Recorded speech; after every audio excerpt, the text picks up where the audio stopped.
Salut et bienvenue dans cette nouvelle vidéo où on va voir comment créer des variantes personnalisées directement sur sa fiche produit. Ici, je me retrouve sur la fiche produit de Silis directement avec le StoryTheme dans sa dernière version à l'heure où je tourne cette vidéo, la 2.3.1. Donc sur la fiche produit, sur la section produit, on va directement venir ajouter un bloc variante personnalisée. Et là, on voit tout de suite que ça ajoute un nouveau champ du coup directement sous nos variantes. Et ce champ-là, on a le choix de le choisir en tant que champ de texte ou alors champ de fichier directement. Si c'est un champ de fichier, quand on va venir cliquer dessus, ben, on va pouvoir sélectionner une image en l'occurrence. Et si maintenant on prend le champ de texte, ben, ici quand on va venir cliquer, par exemple ajouter du texte, peu importe lequel, ça va venir nous l'ajouter ici. Bien sûr, le titre de la variante, on va pouvoir le modifier. Si par exemple on vend un collier pour chien, on va pouvoir, pourquoi pas, mettre prénom ici directement. Si ici je mets le placeholder, ça c'est directement le placeholder qui s'affiche dans certains navigateurs, sur certains sites. Donc c'est toujours bien de mettre directement ici, soit remettre le titre de la variante, soit mettre un exemple en l'occurrence de prénom ici. Bon, nous on va remettre prénom.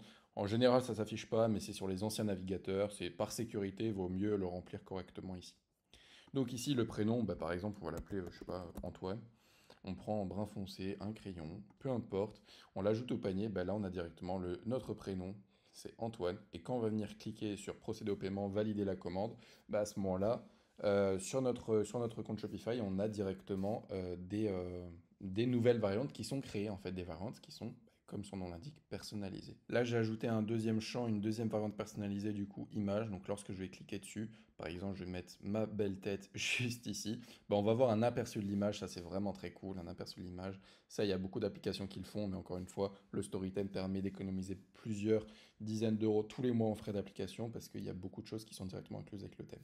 Et lorsque maintenant, par exemple, le prénom, on va le remplir, on va remettre Antoine, on va venir ajouter au panier, là, par contre, s'il y aura quatre variantes, donc il y aura la couleur, l'offre, le prénom et l'image. L'image qui sera bien sûr accessible à tout moment, donc là, ça nous propose de la télécharger, mais elle sera accessible directement dans l'historique de commandes sur Shopify.